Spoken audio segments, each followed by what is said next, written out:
Hi friends, welcome back to Kalavathi Kumar's kitchen. ಇನ್ನೇನು ಸಂಕ್ರಾಂತಿ ಹಬ್ಬ ಹತ್ರ ಬರೋದ್ರಿಂದ ಒಂದು ಇದಕ್ಕಿದ್ದ ಅವರೇ ಬೇಳೆ ಯೂಸ್ ಮಾಡ್ಕೊಂಡು ಒಂದು ಸಿಹಿ ಪೊಂಗಲ್ ಮಾಡೋಣ. ಇದಕ್ಕೆ ಬೇಕಾಗಿರೋ ಸಾಮಗ್ರಿಗಳು ಬಂದು ನಾನು ಈ ಕಪ್ ಮೆಜರ್ಮೆಂಟಲ್ಲಿ 1 ಕಪ್ ಹಾಲು ತೊಗೊಂಡಿದ್ದೀನಿ, 1 ಕಪ್ ಬೆಲ್ಲ ಬೇಕಾಗುತ್ತೆ, 3/4 ಕಪ್ ನಾನು ಹೆಸರುಬೇಳೆ ತೊಗೊಂಡಿದ್ದೀನಿ, ಮತ್ತು ಅರ್ಧ ಕಪ್ ನಾನು ಇದಕ್ಕಿದ್ದ ಅವರೇ ಬೇಳೆ ನಾನು ಬೇಯಿಸಿ ಇಟ್ಕೊಂಡಿದ್ದೀನಿ.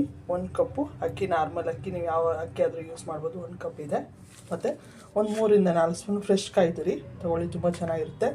ಸ್ವಲ್ಪ ದ್ರಾಕ್ಷಿ, ಸ್ವಲ್ಪ ಗೋಡಂಬಿ, 2 ಏಲಕ್ಕಿ, ತುಪ್ಪ ಒಂದು 3 ಇಂದ 4 ಸ್ಪೂನ್ ಆಗಷ್ಟು ನಾನು ಯೂಸ್ ಮಾಡ್ತಾಯಿದ್ದೀನಿ. ನಿಮ್ಮ ಆಪ್ಷನ್ ನಿಮ್ಗೆ ಬೇಕು ಅಂದರೆ ಜಾಸ್ತಿನೇ ಯೂಸ್ ಮಾಡ್ಕೊಬೋದು. ಈಗ ಹೇಗೆ ಮಾಡೋದಂತ ನೋಡೋಣ ಬನ್ನಿ. ಮೊದಲಿಗೆ ನಾವು ಹೆಸರು ಬೇಳೆನ ಸ್ವಲ್ಪ ನಾವು ಬಿಸಿ ಮಾಡ್ಕೊಬೇಕಾಗುತ್ತೆ. ಅದ್ರದ್ದು ರಾಸ್ ಮೇಲೆಲ್ಲ ಇರುತ್ತಲ್ವ, ಅದರಿಂದ ನಾವು ಸ್ವಲ್ಪ ಅದನ್ನು ಬಿಸಿ ಮಾಡ್ಕೊಳ್ಳೋಣ. ಸ್ವಲ್ಪ ಹುರ್ಕೊಬೇಕಾಗುತ್ತೆ, ಇಲ್ಲಾಂದರೆ ಸ್ವಲ್ಪ ಅದು ಪೊಂಗಲ್ ಟೇಸ್ಟು ಅಷ್ಟು ಚೆನ್ನಾಗಿರಲ್ಲ, ಒಂಥರ ಅದು ರಾಸ್ ಮೇಲೆ ಹೊಡಿತಾ ಇರುತ್ತೆ. ಅದರಿಂದ ಸ್ವಲ್ಪ ನಾವು ಹೆಸರು ಬೇಳೆನ ಹುರ್ಕೊಂಡು ವಿಸಿಲ್ ಹಾಕ್ಕೊಳೋದು ಒಳ್ಳೆಯದು.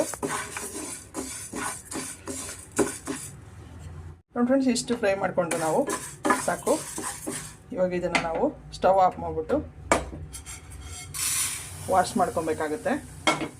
ಅಕ್ಕಿ ಮತ್ತು ಹೆಸರುಬೇಳೆ ಎರಡೂ ನಾನು ನೀರು ಹಾಕಿ ವಾಶ್ ಮಾಡ್ಕೊತೀನಿ. 1-2 ಸತಿ ವಾಶ್ ಮಾಡ್ಕೊಳ್ಳೋಣ.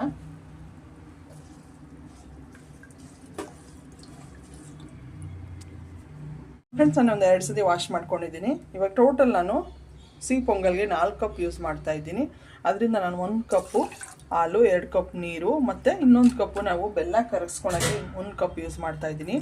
ಟೋಟಲ್ 4 ಕಪ್ ಬೇಕಾಗುತ್ತೆ. ನೀರು 2 ಕಪ್ಪು,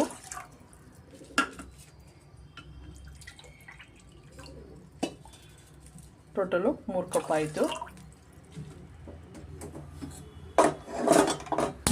ಕುದಿ ಬಂದ ಮೇಲೆ ನಾವು ಕುಕ್ಕರ್ ಗ್ಯಾಸ್ಕೆಟು ಮುಚ್ಚಬೇಕಾಗುತ್ತೆ.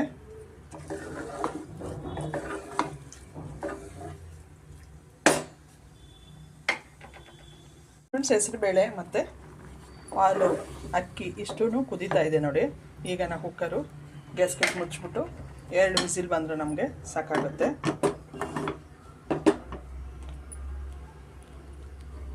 ಬರ್ತೀವಿ 2 ವಿಸಿಲು ಹಾಕ್ಸ್ಕೊಳ್ಳೋಣ. ಫ್ರೆಂಡ್ಸ್, ಕುಕ್ಕರ್ ವಿಸಿಲ್ ಹಾಕೋಸದ್ಕ ನಾವು ದ್ರಾಕ್ಷಿ ಗೋಡಂಬಿನ ನಾವು ತುಪ್ಪದಲ್ಲಿ ಫ್ರೈ ಮಾಡ್ಕೊಳ್ಳೋಣ. ದ್ರಾಕ್ಷಿ ಗೋಡಂಬಿ ನಿಮ್ಮ ಆಪ್ಷನ್ಗೆ ಬಿಟ್ಟಿದ್ದು, ನೀವು ಎಷ್ಟನ್ನು ಹಾಕ್ಕೊಬೋದು. ತುಪ್ಪನೂ ಅಷ್ಟೇ ನಿಮ್ಮ ಟೇಸ್ಟ್ಗೆ ನೀವು ಹಾಕ್ಕೊಳ್ಳಿ.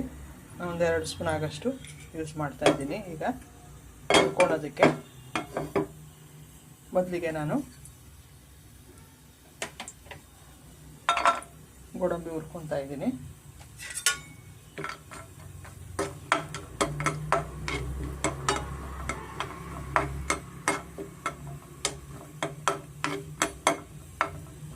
ಸ್ವಲ್ಪ ಫ್ರೈ ಆದ ತಕ್ಷಣ ನಾವು ಈಗ ದ್ರಾಕ್ಷಿ ಸೇರಿಸ್ಕೊಳ್ಳೋಣ.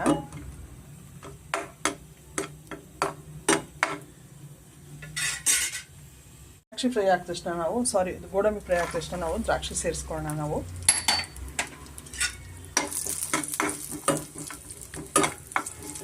ಮೀಡಿಯಂ ಫ್ಲೇಮಲ್ಲೇ ಸ್ವಲ್ಪ ನಾವು ಫ್ರೈ ಮಾಡ್ಕೊಬೇಕಾಗುತ್ತೆ.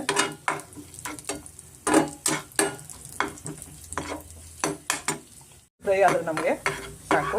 ಒಂದು ಪ್ಲೇಟ್ಗೆ ಸೇರಿಸ್ಕೊಂಬಿಡೋಣ ನಾವು.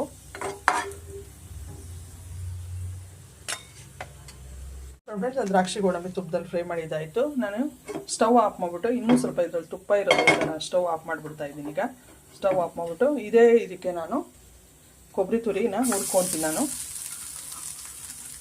ಒಂದು 3 ಸ್ಪೂನ್ ಆಗಷ್ಟಿದೆ. ಇದೇ ತುಪ್ಪದಲ್ಲಿ ನಾನು ಸ್ಟವ್ ಆಫ್ ಮಾಡಿಬಿಟ್ಟು ಹುರ್ಕೊತಾ ಇದ್ದೀನಿ. ಇದೇ ತುಪ್ಪದ್ದು ಬಾಣಲಿ ಬಿಸಿಗೆ ಹುರ್ಕೊಂಡ್ರೆ ನಮಗೆ ಸಾಕು. ನೀಟಾಗಿ ಬಾಣಲಿನಲ್ಲಿರೋ ಪ್ಯಾನಲ್ಲಿರೋ ತುಪ್ಪ ಎಲ್ಲ ಕೊಬ್ಬರಿ ಚೆನ್ನಾಗಿ ಅಬ್ಸರ್ವ್ ಮಾಡುತ್ತೆ, ಮತ್ತು ಕಾಯಿದು ಜೊತೆ ತುಪ್ಪದ್ದು ಚೆನ್ನಾಗಿ ಘಮ ಚೆನ್ನಾಗಿಡುತ್ತೆ.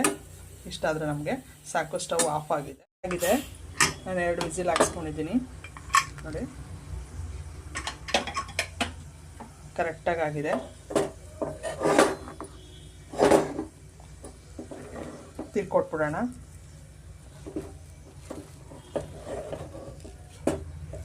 ಇಷ್ಟಿದ್ರೆ ನಮಗೆ ಅದು ಸಾಕಾಗುತ್ತೆ. ಅನ್ನ ಮತ್ತು ಹೆಸರುಬೇಳೆ ನೀಟಾಗಿ ಚೆನ್ನಾಗಿ ಬಂದಿದೆ ಹಾಲು ಜೊತೆ. ಇವಾಗ ನಾವು ಬೆಲ್ಲನ ಸ್ವಲ್ಪ ಕರಗಿಸ್ಕೊಂಬಿಡೋಣ. ಈಗ ಇದೇ ಪ್ಯಾನ್ ಇಟ್ಕೊಂಡಿದ್ದೀನಿ ನಾನು. ಕೊಬ್ಬರಿ ದ್ರಾಕ್ಷಿ ಗೋಡಂಬಿ ಬೆಲ್ಲ ಹುರಿದು ಇಟ್ಕೊಂಡಿದ್ನಲ್ಲ ಅದೇ ಪ್ಯಾನ್ ಇಟ್ಕೊಂಡಿದ್ದೀನಿ. ಇವಾಗ ನಾವು ಬೆಲ್ಲ ಕರಗಿಸ್ಕೊಂಬಿಡೋಣ. ಕಸ ಕಡ್ಡಿ ಏನೇನಿದ್ರೆ ನಾವು ಫಿಲ್ಟ್ರ್ ಮಾಡ್ಕೊಬೇಕಾಗತ್ತೆ. 1 ಕಪ್ ಆಗಷ್ಟು ನೀರು ಸೇರಿಸ್ತಾ ಇದ್ದೀನಿ. ಟೋಟಲು 4 ಕಪ್ ಆಯಿತು. ಸ್ವಲ್ಪ ನಾವು ಬೆಲ್ಲ ಕರಗಿಸ್ಕೊಂಡು ನಾವು ಹೆಸರುಬೇಳೆ ಮತ್ತು ಅಕ್ಕಿ ಹಾಲು ಹಾಕ್ಕೊಂಡು ವಿಸಿಲ್ ಹಾಕ್ಸ್ಕೊಂಡಿದ್ರಲ್ಲ ಅದಕ್ಕೆ ನಾವು ಇದು ಬೆಲ್ಲ ನೀರು ಕರಗಿಸ್ಕೊಂಡು ಹಾಕ್ಕೊಬೇಕಾಗತ್ತೆ. ನೀಟಾಗಿ ಬೆಲ್ಲ ನೀರು ಜೊತೆ ಚೆನ್ನಾಗಿ ಕರಗಿದೆ. ಸ್ಟವ್ ಆಫ್ ಮಾಡಿಬಿಟ್ಟು ನಾವು ಪೊಂಗಲ್ ವಿಸಿಲ್ ಹಾಕ್ಸ್ಕೊಂಡಿದ್ರಲ್ಲ ನಾವು ಫಿಲ್ಟ್ರ್ ಮಾಡ್ಕೊಳ್ಳೋಣ. ನೋಡಿ, ಕಸ ಕಡ್ಡಿ ಏನಿದ್ರೆ ನೀಟಾಗಿ ನಿಟ್ಟಲ್ಲೇ ನಿಲ್ಲುತ್ತೆ. ಈಗ ಸ್ಟವ್ ಹಚ್ಚಿ ನಾವು ಬಿಸಿ ಮಾಡ್ಕೊಳ್ಳೋಣ. ಈಗ ಚೆನ್ನಾಗಿ ನಾವು ಮಿಕ್ಸ್ ಮಾಡ್ಕೊಳ್ಬೇಕಾಗತ್ತೆ. ಮಿಕ್ಸ್ ಮಾಡ್ಕೊಳ್ಳೋಣ ನೀಟಾಗಿ. ಇವು ಬೆಲ್ಲ ಇನ್ನೂ ಸ್ವಲ್ಪ ಬೇಕು ಅಂದರೂ ಹಾಕ್ಕೊಂಬೋದು, ಇದು ಕರೆಕ್ಟಾಗಿರುತ್ತೆ.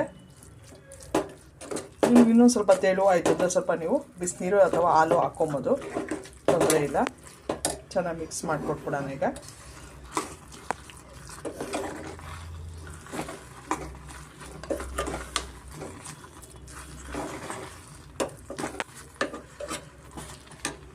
ಇನ್ನೂ ಒಂದು ಅರ್ಧ ಕಪ್ ಆಗಷ್ಟು ಹಾಲು ಸೇರಿಸ್ತಾ ಇದ್ದೀನಿ. ನೀವು ಹಾಲು ಅಥವಾ ನೀರು ಸೇರಿಸ್ಕೊಬೋದು, ನಿಮ್ಮ ಆಪ್ಷನ್ನು. ಯಾಕಂದರೆ ಇದು ಆರ್ತಾ ಸ್ವಲ್ಪ ಗಟ್ಟಿ ಬರುತ್ತೆ.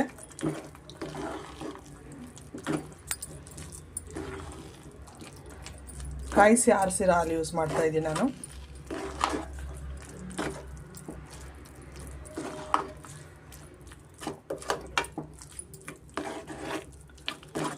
ಚೆನ್ನಾಗಿ ಮಿಕ್ಸ್ ಮಾಡಿಕೊಟ್ಬಿಡೋಣ. ಇವಾಗ ಇದಕ್ಕೆ ನಾವು ಉಳಿದಿದ್ದು ದ್ರಾಕ್ಷಿ ಗೋಡಂಬಿ ಕಾಯಿ ತುರಿ ಮತ್ತು ಇದಕ್ಕಿದ ಅವರೆಬೇಳೆ ಸೇರಿಸೋಣ. ಕರೆಕ್ಟಾಗಿದೆ. ಈಗ ನಾವು ಇದಕ್ಕಿದ ಬೇಳೆ ಬೇಯಿಸಿಟ್ಕೊಂಡಿದ್ದೀನಲ್ಲ ಅದು ಸೇರಿಸ್ಕೊತಾ ಇದ್ದೀನಿ.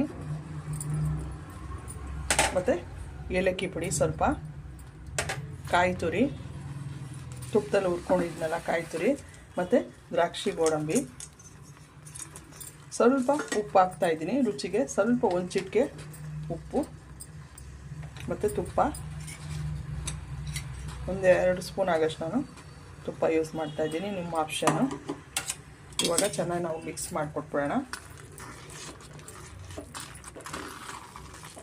ಮೀಡಿಯಮ್ ಫ್ಲೇಮಲ್ಲಿ ನಾವು ಮಿಕ್ಸ್ ಮಾಡಿಕೊಡ್ಬೇಕಾಗತ್ತೆ.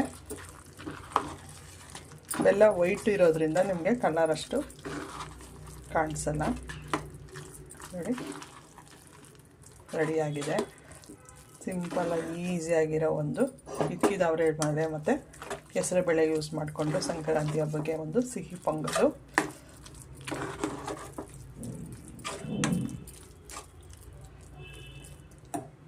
ರೆಡಿಯಾಗಿದೆ. ನಾನು ಸ್ಟವ್ ಆಫ್ ಮಾಡಿದ್ದೀನಿ. ಸಾಕು. ನೀವು ತುಪ್ಪ ಬೇಕು ಅಂದರೆ ಇನ್ನೊಂದು ಸ್ವಲ್ಪ ನೀವು ಸೇರಿಸ್ಕೊಬೋದು. ಇದಾದ ಕರೆಕ್ಟಾಗಿದೆ. ಇದಕ್ಕಿದ ಅವರೆಬೇಳೆ ಅಲ್ಲೊಂದು ಇಲ್ಲೊಂದು ಬಾಯಿಗೆ ಸಿಗ್ತಾಯಿದೆ. ತುಂಬ ಚೆನ್ನಾಗಿರುತ್ತೆ. ನೀವು ಒಂದ್ಸತಿ ಟ್ರೈ ಮಾಡಿ ಹೇಗಿತ್ತು ಅಂತ ಕಮೆಂಟ್ ಮಾಡಿ ತಿಳಿಸಿ. ನಿಮ್ಗೆ ಇಷ್ಟ ಆದರೆ ಲೈಕ್ ಮಾಡಿ, ಶೇರ್ ಮಾಡಿ, ಸಬ್ಸ್ಕ್ರೈಬ್ ಮಾಡಿ ಫ್ರೆಂಡ್ಸ್. Thank you.